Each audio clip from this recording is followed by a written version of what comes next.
You think you know what brotherhood looks like in wrestling? You think Roman Reigns and Brock Lesnar finally found peace after years of destroying each other?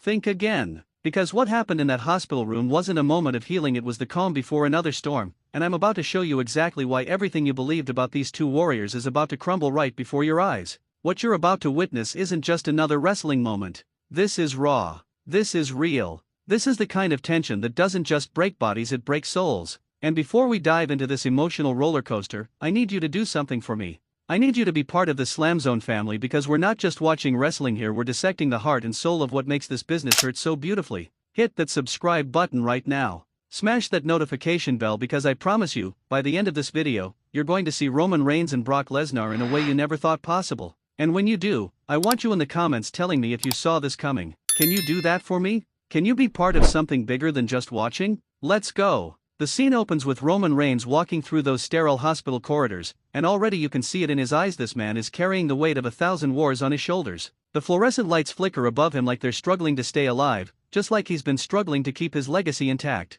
His footsteps echo through the hallway, each one heavier than the last, and you know something's off. You can feel it in your gut. This isn't the tribal chief we're used to seeing. This is a man who's been humbled by something bigger than championships, bigger than WrestleMania main events. This is a man facing mortality. He pushes through that door, and there he is, Brock Lesnar, the beast incarnate, the man who's made a career out of making grown men question their life choices. But right now, in this moment, Brock isn't the unstoppable monster we know him to be. He's lying in that hospital bed, tubes connected, machines beeping rhythmically like a countdown to something nobody wants to acknowledge. And when Roman sees him like this, something breaks inside the tribal chief. You can see his face crack. That stoic warrior mask he's worn for years starts to fracture, and suddenly we're not watching characters anymore, we're watching human beings. Roman moves closer, his breath catching in his throat, and this is where it gets heavy. This is where years of brutal battles, broken bones, and bad blood start to feel insignificant compared to what's happening right now. He reaches out, his hand trembling, and when was the last time you saw Roman Reigns' hand tremble? When was the last time you saw fear in the eyes of a man who's conquered everyone put in front of him? He places that hand on Brock's shoulder, and you can feel the energy shift in that room. The weight of their history, every suplex, every Superman punch, every moment they try to end each other's careers, it all comes flooding back in this one gesture. Brock's eyes flutter open, and there's this moment, this split second, where neither man knows what to say. How do you talk to someone you've spent years trying to destroy? How do you find words when all you've ever shared is violence? Roman's voice comes out barely above a whisper, "You're going to be all right, Paul." And did you catch that? Paul. Not Brock. Not Beast. Paul Heyman's client, maybe, but in this moment, Roman sees the man behind the monster. He sees Paul Heyman, the person who exists when the cameras stop rolling and the crowd goes home. The emotion in the room is suffocating. Roman's eyes are glistening now, fighting back tears that want to fall but can't because he's Roman Reigns, and Roman Reigns doesn't cry. Except he's on the verge. His jaw clenches, muscles tightening in his face as he tries to hold it together, but you can see him losing that battle. And then Brock, this absolute wrecking machine of a human being, manages a weak smile. It's not the cocky grin we've seen him flash after F5ing someone through the announce table. This is different. This is vulnerable. This is real. But here's where everything starts to shift. Here's where that hospital room that felt like a sanctuary starts to feel like a pressure cooker. Brock's hand moves slowly, deliberately, and wraps around Roman's wrist. Not aggressively, but firm. There's strength there still, even in his weakened state, and Roman feels it. The grip tightens just enough to make Roman's expression change from concern to something else, something that looks like recognition. Like he knows this feeling. Like he's been here before. Brock's voice comes out raspy, damaged, but there's an edge to it that cuts through the emotional moment like a knife. You think this changes anything, and just like that, the temperature in the room drops 20 degrees. Roman's face hardens, his eyes narrowing as he processes what he just heard. The vulnerability that was there seconds ago starts to retreat, replaced by something familiar, that warrior instinct, that survival mechanism that's kept him on top for so long. Before we continue, I need you to pause for just a second and hit the like button if you're feeling this intensity right now. Because what happens next is going to shake you to your core, and I need to know the Slamzone family is still with me. Drop a comment and tell me, do you think Brock and Roman can ever truly put their past behind them? Are some rivalries just too deep, too personal to ever really end? Let me know. And let's keep rolling, because this story is far from over. Roman pulls his hand back slowly, his eyes never leaving Brock's face. "You're in a hospital bed," Roman says, his voice steady now, controlled. "Whatever you think you're proving right now, save it." But Brock isn't backing down. Even flat on his back, even connected to machines keeping him stable, the beast has that fire in his eyes. You came here because you needed to see it for yourself, Brock continues, each word measured and purposeful. You needed to know that even like this, I'm still in your head. And there it is. The truth bomb that nobody wanted to hear but everyone knew was coming. Roman's face twitches, just a micro expression, but it's enough. It's enough to confirm that Brock hit the target dead center. Because Roman didn't come to that hospital just out of respect or concern, he came because he needed to see with his own eyes that the man who's pushed him to his absolute limits was actually human, actually vulnerable, actually breakable. And now Brock's telling him that even in his most vulnerable state, he's still playing mind games. He's still the psychological warrior who knows exactly how to get under Roman's skin. The tension is electric now. You could cut through the air in that room with a knife. Roman straightens up, his posture shifting from concerned friend back to tribal chief. His shoulders square, his jaw sets, and that look, the dangerous look we've seen him give before he spears someone into oblivion, starts creeping across his face.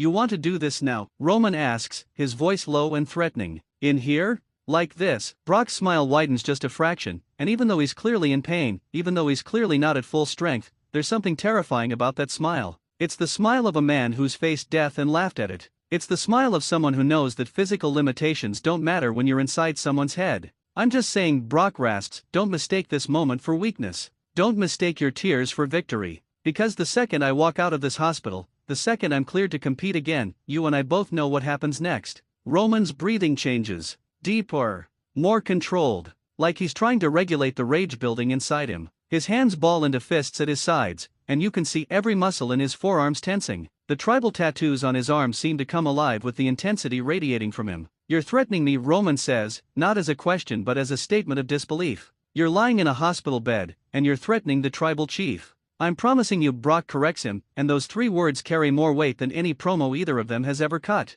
Because this isn't scripted bravado. This isn't storyline posturing. This is 2 alpha predators in the same space, and no matter how much humanity they showed each other moments ago, their nature is to fight. Their nature is to dominate. Their nature is to prove beyond any shadow of doubt who the real beast is. The machines beat faster now, Brock's heart rate elevating with the intensity of the conversation. A nurse starts to enter but stops at the doorway, sensing the dangerous energy in the room and wisely choosing to give these 2 giants their space. Roman leans in closer, his face inches from Brock's now, and when he speaks, his voice is barely above a whisper but carries the force of a thunderclap. You get healthy. You get cleared. And when you do, I'm going to finish what we started. But this time, there won't be any hospital visits after. There won't be any mercy. There won't be anything left of the beast incarnate except a memory. Brock's eyes flash with something primal, something dangerous, and even in his weakened state, you can see the warrior inside refusing to yield. That's what I'm counting on, he says, and there's genuine anticipation in his voice.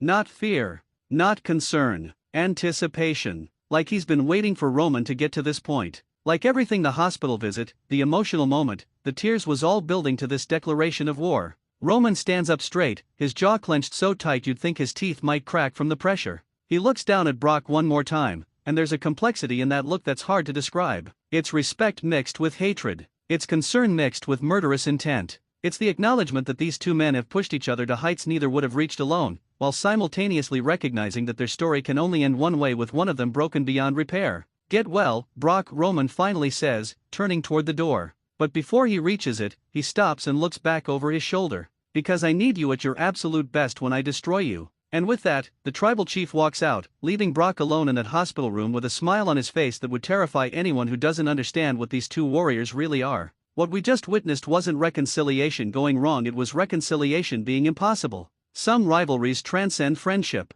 Some battles are too personal, too defining to ever truly end. Roman and Brock aren't enemies because they hate each other. They're enemies because they understand each other too perfectly. They're enemies because they see in each other what they fear most in themselves, the possibility that they're not the undisputed, unquestionable best. And that's why this moment matters so much. That's why this hospital scene isn't the end of their story but a terrifying new chapter. Because when these 2 collide again, and they will collide again, it won't be about championships or main events or legacy. It'll be about proving something to themselves that can only be proven through absolute destruction of the other. So if you're still with me, if you've felt every second of this tension, I need you to do something right now. Subscribe to Slamzone if you haven't already, hit that like button, and get in those comments. Tell me what you think happens when Roman and Brock finally meet again in that ring. Tell me who walks out and who gets carried out. Because this family, this community we're building here, this is where the real conversation happens. This is where we break down not just the moves but the psychology, the emotion, the raw humanity that makes wrestling the most powerful form of storytelling in existence.